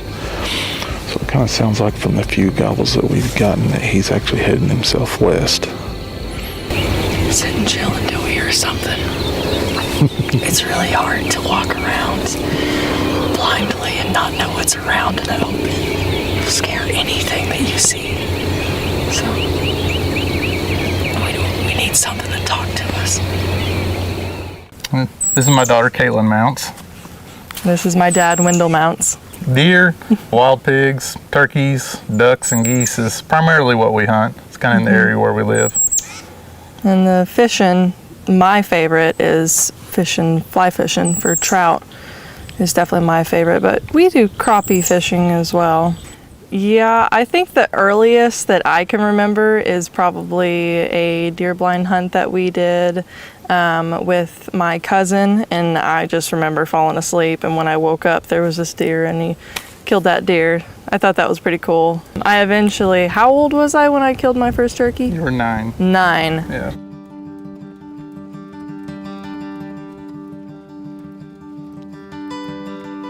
Yeah, we spend a lot of time together with it. So, you know, she started hunting, I can't remember how young, packing along, I think one of the first deer hunts I can remember. She fell asleep in a blind when I had my nephew along. A lot of our hunting together, we deer hunted a lot together too. And she's kind of hit the age to where I want to deer hunt on my own, so I get it all set up for her so she goes and hunts on her own. So this year she killed her biggest deer and killed it all on her own by herself. So very proud of her on that. He did not believe me. I called him like, I killed that buck. He's like, no, you didn't. Like, yes, I did.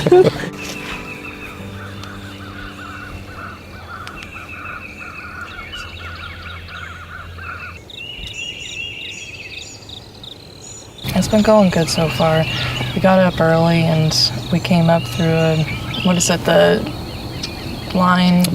power lines, and set up on this spot that he scouted out a few days ago, that he saw a few turkeys run through, like just a very active area that they like to walk through. And we had one hen come in, something earlier before she came in, we heard spook a hen very close to us. It could have been her, and then she eventually came in, and then she went off, and we decided to hop up, and we've moved, and now we're just sitting kind of on top of a hill, just waiting. Turkey hunting is really fun. That's what we do the most of, I think, together. It's just, we can hunt together and a lot of camaraderie with it. Deer hunting, when you're deer hunting together, I feel like, you know, lots of times we're still hunting, so we're sitting in a tree stand or a blind or something like that, so it's fun. You're being able to talk, you know, back and forth. But with the turkey hunting, it's very mobile for how we like to turkey hunt, so we're all the time running around, and where did you hear this turkey? Is it there? Is it there? You know, sometimes you think it's a different spot, and then crawling on the ground together and sneaking up behind the decoys sometimes. So it can be really action-packed, so yeah. So she's been really successful too, though, so I'm guessing she's maybe killed 10 turkeys by now. I'd have to go back and count. So It's one of my favorite things to do every year. I mean, it's a very big thing that me and him bond with, and I don't know, I just make the best memories with it, and it just fills me with so much joy of having family and having time to make memories and things in common. It's incredible, honestly. Some of my favorite stories. It is. Good times together.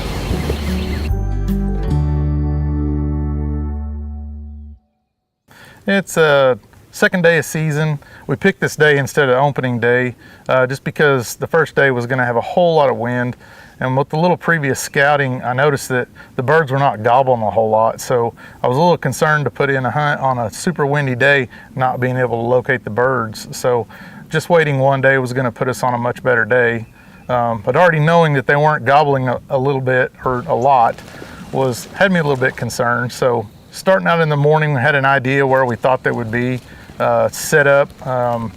Heard a couple gobbles, but maybe only 3 or 4 way in the distance. It wasn't many. Hoping that they were going to come into our area, and it didn't really happen. Had a hen walk in on us, and then everything went silent. But as for typical turkey hunting, that happens a lot, to where maybe the birds hit the ground and they have a hen, they shut up and they don't talk much. So I knew that we just needed to stay positive and keep moving, and just keep calling, keep looking, and eventually you can finally spot one out in a field that might just be strutting and not saying anything. Or come midday, you usually run into a bird that will lose his hen, and they'll gobble just a little bit, and they tend to be a little bit easier to kill. And luckily enough for us, stopping and taking a small break, and knowing that possibility could happen, it worked out good for us. Where did we? Snickers? Eating a little snack at the truck and just talking, taking a little break, and all of a sudden I look at him and I'm like, was that a turkey? And then we heard it again, and I was like, oh, he's close. So we grab everything and we run over, and we weren't really that far from the truck, honestly. We go into this brush that's over here, and there's a pond real close to us, and we had a feeling that he was going to that, and we wanted to get him to us before he would see our vehicles and spook him off. So we just kind of ran into the timber, and it had a little bit of an open area, and we sat down, and he came after some calls, and he was walking away for a moment, but eventually we got him to come back over, and it was a pretty long shot. I had many openings in front of me. I was like, okay, I've got something here, and he did not hit a single one of them because he was just like a whole tree line back behind it. So eventually I got a nice opening, and I drilled him.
Got him! Drilled him! Go get him.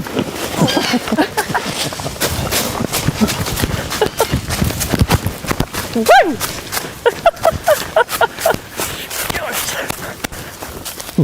Oh, okay, when I start hearing him calling and I'm hearing this turkey gobble, I'm like, okay, my heart's pounding and I'm breathing like crazy.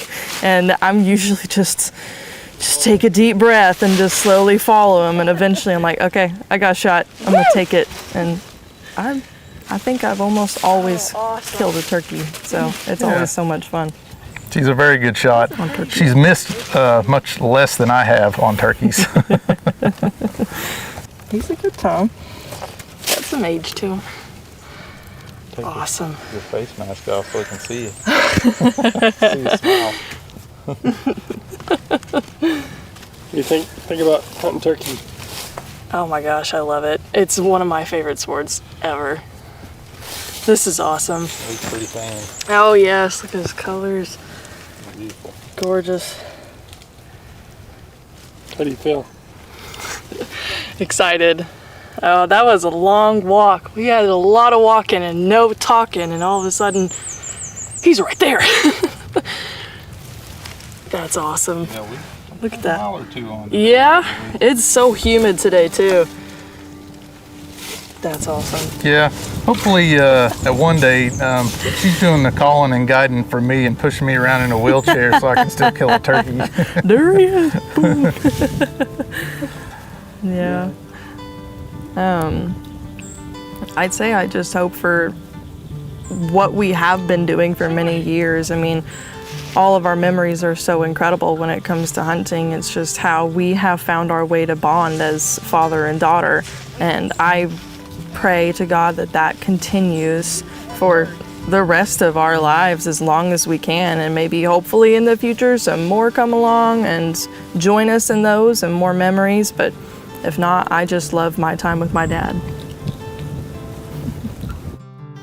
Yeah, I lost all my info.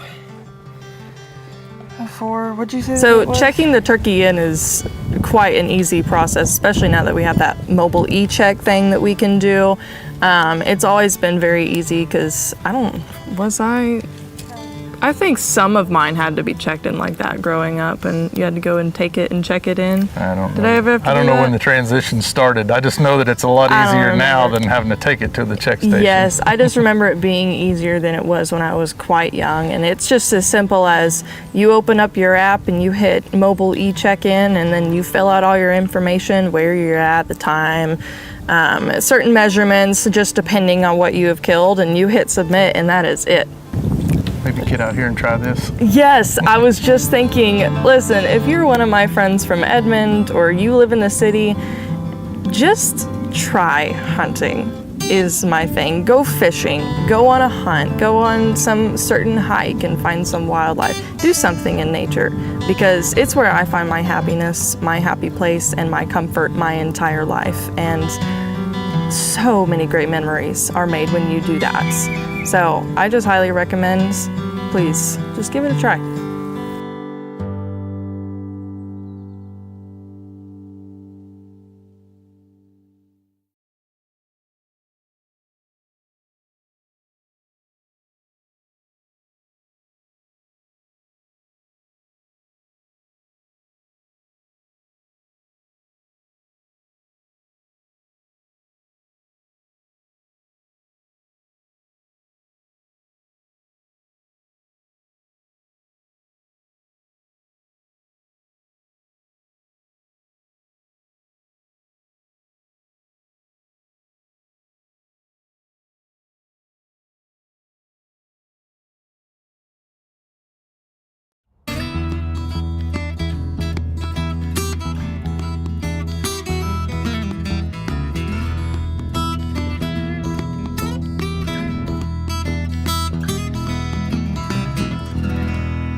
One of the reasons I really like to fish in the wintertime, you're actually targeting some of the biggest fish that you can catch all year long.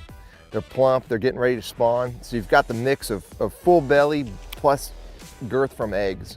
And you know, you can hook into some of these bass and they're just as wide, if not wider, circumference than they are long.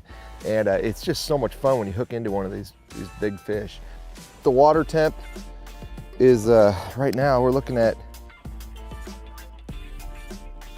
38.5. So, I mean, it's under 39-degree water up here where we took off. Typically in the winter, you know, you're targeting suspended fish. You know, they kind of get dormant, they kind of just lurk around and suspend. And the way to really target them, we're gonna go through a few different techniques today, but two of my favorite, and one of them we've actually banned from the Bassmaster Elite Series Tour, but it is the Alabama rig. It's a 5 bait spreader that you put 5 different swim baits on, and it's just a big group of swim baits going through like a ball of bait, and it just kind of sits in that middle of the water column, right where the fish are, and they really can't refuse it when it runs by them. The other bait that I would use in tournaments is a jerk bait. When you jerk it, it's going to stop in that water column, and it's not going to rise, it's not going to fall, and you just want to leave it there and be patient. And that's really the key to the wintertime is slow down, slowly retrieve, and be ready, because you're going to catch some fish.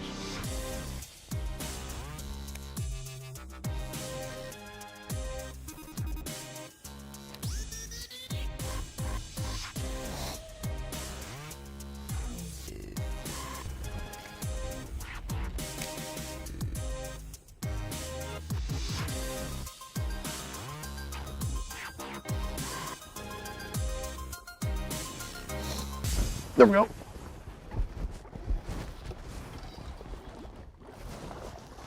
That's a good fish right there.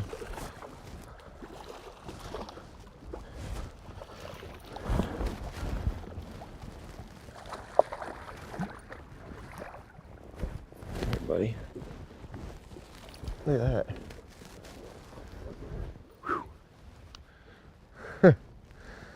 That's pretty awesome. I caught on that Alabama rig. I threw it right up to them tires. And sure enough. Uh-oh. Let's see here. Let's not get that one out of you. Get that one out of you. That's good quality fish right there. That's what 10 killer's full of right there, you know, good solid 3-pound fish. And so I'm saying if you get 5, I mean, you're gonna have a 15-pound bag. Awesome. That was fun. All right, broke the ice. Let's see if we get another one on this. I typically like to fish tires and stuff like that when it's sunny in the wintertime, just because they can retain heat a little bit, and they, you know, the fish will suspend up underneath them and they use it as shade and everything else. We came here, it's overcast, cold, and caught the first fish of the day just suspended up underneath them. But you know, there's a lot of things underneath them tires, algae and bait fish and everything else, so fish can really utilize it. See, I was thinking more likely we'd get bit on the point than the tires, but it was definitely worth a shot. The majority of the fish you're gonna catch this time of the year will be suspended. You're gonna be going down the bank, around points, and you're gonna see fish, you know, 10 feet off the bottom. And it seems like the colder the water, they either get pushed right up to the bank, but those ones aren't the ones we're really targeting. The ones that, you know, we're targeting here are gonna be backed off, and the colder the water, the deeper they are. So it's easier to find, you know, if you can get in that 40, we're gonna look for like 40, 42 degree water today. I think that's gonna be the key. Once it gets any colder than that, it's harder to get your baits down deep enough to really trigger those bigger fish. So if we can find that water column in that, you know, the surface temp's 40, 42, I think they'll be down in that 6 to 8 foot suspended range, and that's where we'll catch fish.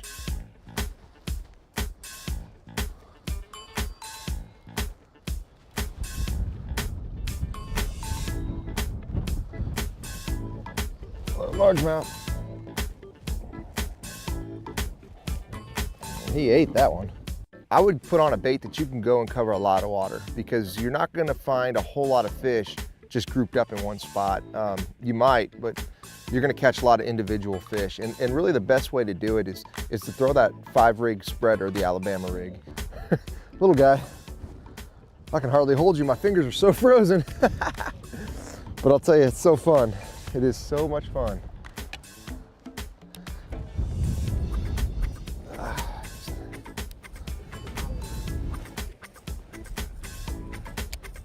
It's a really heavy rig when your fingers don't work so well. It's one thing when it's cold, it's another thing when it's cold and windy.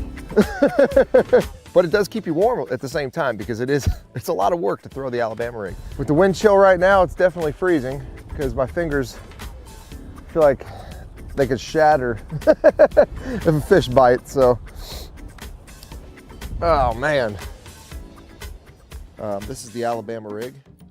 We got some spinnerbait blades. It's overcast today, and when it's overcast, I like to throw a little bit of extra flash on it and put some blades. We have a couple different types of swim baits on it. You can mix and match. It's kind of the beauty of this thing. This is one of those deals, you start shallow and just work your way back. When you start finding those fish on your graph, try to think about keeping that, you know, this whole Alabama rig in that strike zone. So sometimes I'll be paralleling the bank, sometimes I'll be casting towards the bank, and really the fish will kind of tell you what you need to do. So we decided to run down the lake a little bit further even, and we're looking at 42.38 on water temp. It's getting warmer. But you know, the big thing is getting out of that nasty weather. I mean, it's blowing 15 miles an hour out there on the main lake where we were fishing a minute ago, and it was getting to the point where I thought maybe I'd let go of my rod if I swung hard enough, because my fingers hurt so bad. So kind of getting out of the wind a little bit. And again, we started in the back of the creek and we're going to work our way out. And you just know when you take a major creek like this, the fish are in it. You just got to find where. And so we'll just kind of slowly work our way out until we come across them.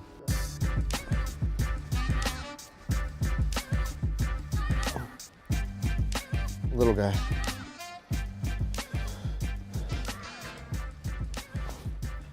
Yeah, there's a little itty bitty guy. That's all right though, I'll take it. Oh man. We just bumped it right there. As soon as we hit from that little tiny rock to, like chunk rock to a little bit thicker rock, I mean, it's definitely some sort of transition. Hopefully we run into some more fish right here.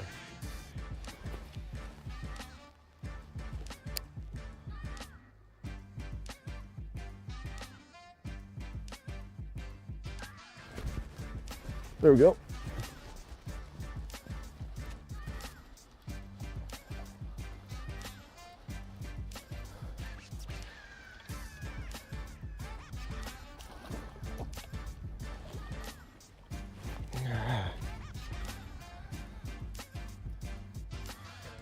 Yeah, a little bit better. Well, my hands are so numb I can hardly have the strength to hold a fish. Let me get some pliers and a little assistance on this one. There we go. Yeah. Bye, buddy. Thanks for playing. All right. One of the big things that I like to do this time of the year, and especially during competition, is throw a jerk bait. This is a suspending bait, and this one right here is by I'm Lures. It's called the Flit, and what it does is it allows you to jerk it in the water, but then suspend. It'll stay in that water column and just slowly sinks. And to keep it so it just kind of stays up and really suspends, I do a couple tricks. I use a fluorocarbon leader, and I use a line that floats. It's like a braided line. And once that fluorocarbon kind of gets it down to sink, that braid kind of holds it back up. So once it gets down, it actually brings the tip of the bait back up. So when you're waiting, it just gives a little bit motion in that same spot, and that can trigger bites. Let's try some jerkbait again. Ooh.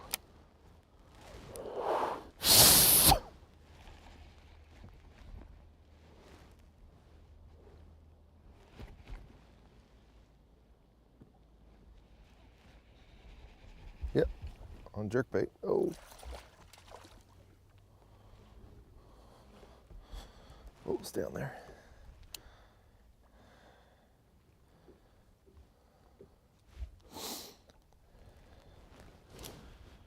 Ooh.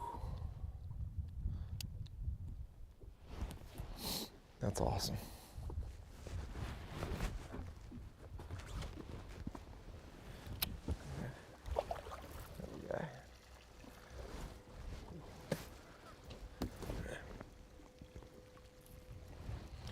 There we go.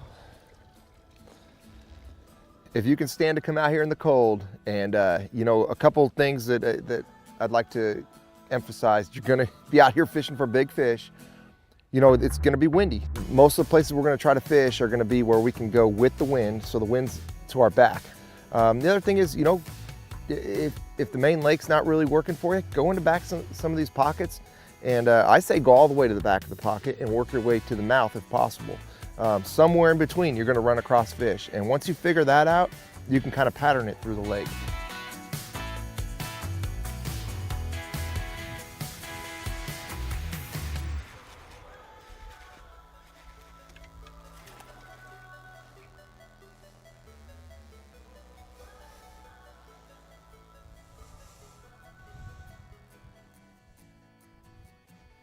The big thing I want to emphasize is, be safe, wear your life jackets, bring a buddy, don't go fish by yourself this time of the year.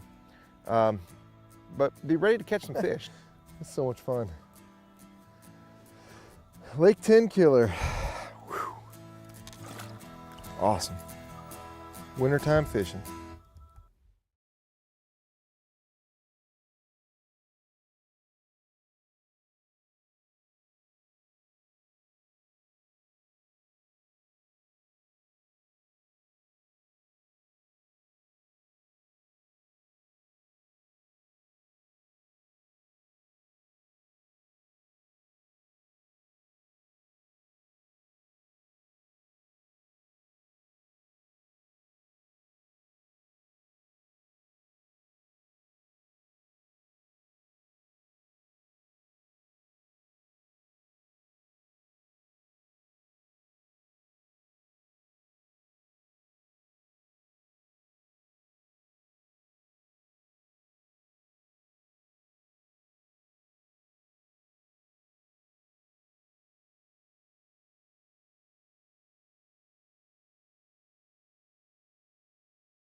We're here on Grand Lake today stocking tiger bass, which is just an F1 bass. You've heard of an F1 bass. It's a cross, 50-50 cross between a northern strain largemouth bass and a Florida strain largemouth bass. Grand Lake is one of those lakes that just produces an incredible amount of fish, and they grow to really good sizes really fast. But they're northern strain fish, so they don't have the potential to really push to that 10, 12, 13, 14 pound level. And although we've tried to stock Florida bass into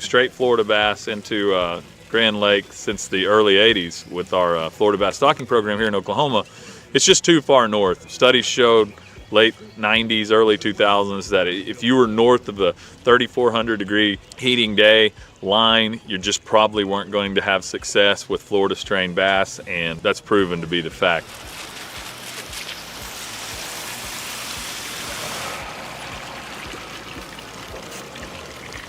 This all started with the KVD Foundation, Kevin Van Dam. They had the MLF Red Crest here, and long story short, Kevin Van Dam Foundation wanted to give some money to a project in Oklahoma for Grand Lake, and kind of landed on, we want a stocking program, an F1 stocking program. The Floridas haven't worked, let's try F1. It's going good. It's a little chilly, but it's going good. Kevin gave from his foundation $5,000. That was quickly met by the Oklahoma Wildlife Conservation Foundation with another $5,000. Flying Squirrel Farms gave us $10,000. South Stone Construction out of Jinx, Oklahoma gave us $5,000. The Swank Family Foundation gave us $5,000. Whiskey Point on Grand Lake gave us $5,000. And then the Grove Convention and Tourism Bureau gave us another $5,000. They're coming out of there. They look really good. They look happy. You know, we've stocked a lot of fish, and sometimes they look like they're just not ready for whatever, but these fish are doing really well. They're moving around quick. So, they pretty little fish. So, has the potential to not change things only the way we do things in Oklahoma, but maybe everywhere north of where those Florida strain bass could survive.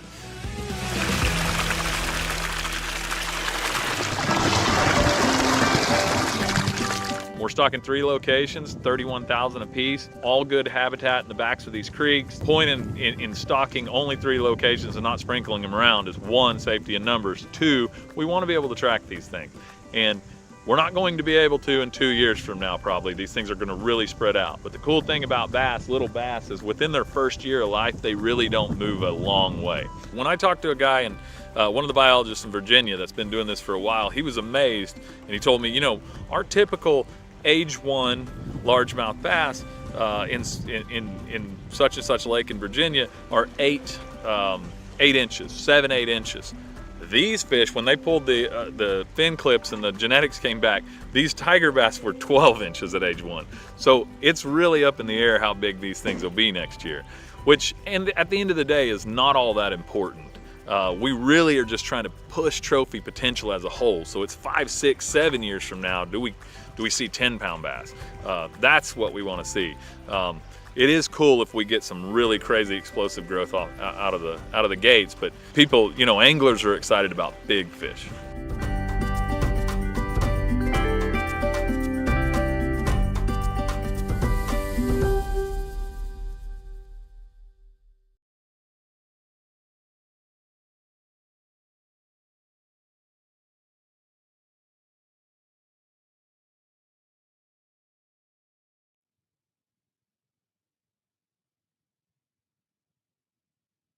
Aye.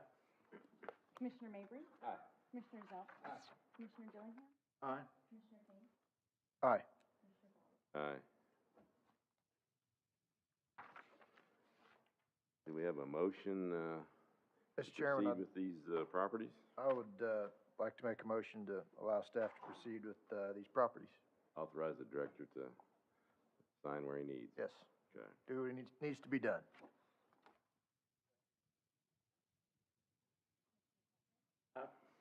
Commissioner Mabry? Aye. Commissioner Zelf?